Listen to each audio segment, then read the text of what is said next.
Cara, o que te deixou famosa na internet foram, sei lá, do jeito Os rolos, né? Não, mentira, não foi.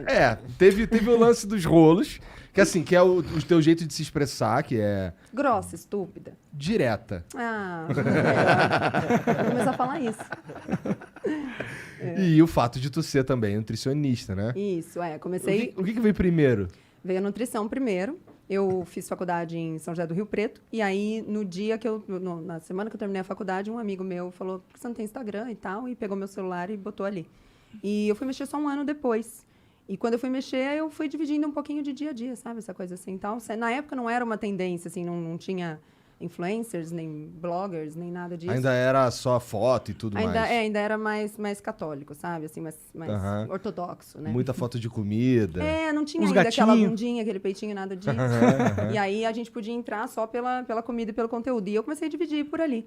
E aí o grande negócio foi que na minha área, na área da nutrição, na época, faz o que isso? 8, quase 10 anos, o tema que eu estudava e que eu mais trabalhava em nutrição ainda era muito pouco conhecido, que era essa coisa de uma dieta mais baixa em carboidratos e um outro tipo de abordagem. A gente falava bastante na contramão do que as diretrizes, na época, as diretrizes brasileiras apresentavam, mas que as diretrizes de outros países já acolhiam. E aí acabei tendo uma vazão grande por causa desse assunto. Virou polêmica, porque você estava indo contra o status quo da nutrição brasileira? Sim, exatamente. Entendi. E aí eu tomei na cabeça como um bode do tipo, a gente bate aqui para que os outros vejam que Fiquem não... com medo de não querer... não vem com progresso aí não, mano. Essa porra aí de... Foi bem isso. E aí eu... Que interessante. Mas hoje o low carb é bem difundido, Hoje né? não. Hoje já foi difundido, já foi pervertido, já foi... Agora é mainstream, né? Mas na minha época não era, não. E aí eu tinha um grupo com 12 meninas, 12 nutris, que eram as únicas que eu conhecia no Brasil que falavam sobre isso. E eu tive um médico que foi meu mentor, que foi o Dr. Souto. Ele é um cara excepcional, passeia muito bem por metodologia da pesquisa, é um cara brilhante. E aí ele ia fazer uma entrevista aqui em São Paulo, mas ele é de Porto Alegre, e ele não pôde vir, me indicou. E aí fui para essa entrevista, e aí de lá foi blá, blá, blá, blá, blá, foi. Entendi. E aí, então, fiquei conhecida por isso. Mas aí, é engraçado, né? Porque assim, eu tendo a ter uma queda pelo que não é mainstream. Então, quando a coisa da low carb foi se popularizando, eu fui pegando um pouco de asco. Né? Então, e a gente vai, naturalmente, em ciência, a gente vai se atualizando o tempo todo, né?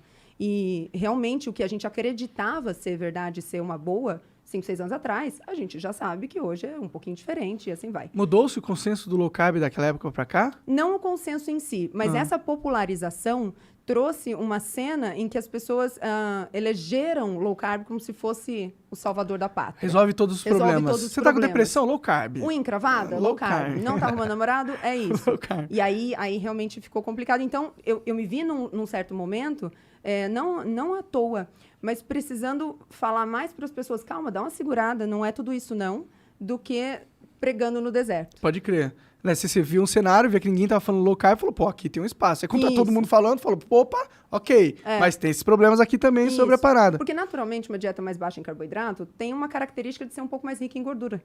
E naquela bom, hoje ainda é assim no consenso, mas a gente tem um nível de evidência científica excelente corroborando a ideia de que o consumo de gordura não é o principal causador de doença cardiovascular, por exemplo, que é um consenso na cardiologia, na endocrinologia e tudo mais.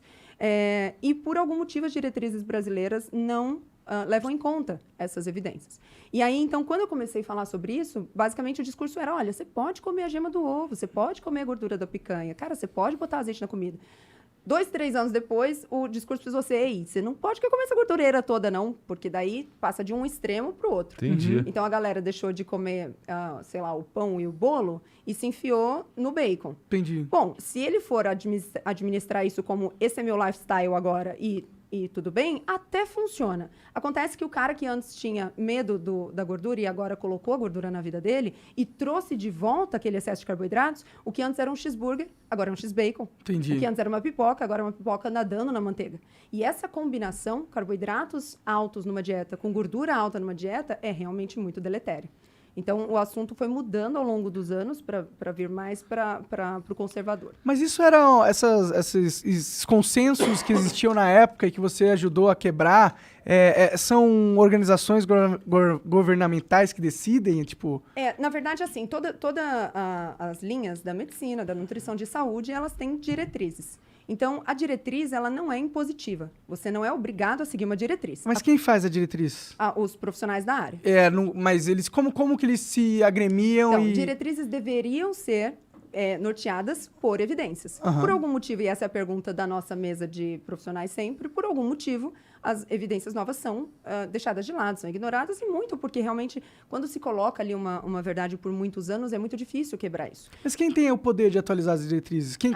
Os conselhos poderiam fazer Os mais conselhos? por isso. Sim, poderiam fazer mais por Entendi. isso. Mas aí é que tá. Porque como ela não é impositiva, você não é obrigado a fazer isso, Então ninguém liga. você pode. Acontece que assim, se eu oriento um paciente meu completamente numa abordagem completamente contrária às diretrizes e algum problema acontece, eu vou precisar justificar por que eu agi na contramão das diretrizes. Entendi. Entende?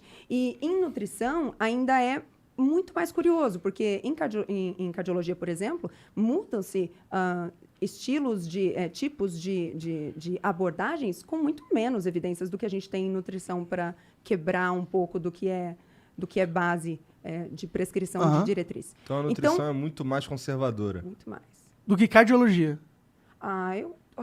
Eu diria que sim. Caralho. Eu diria que sim. Por quê, mano?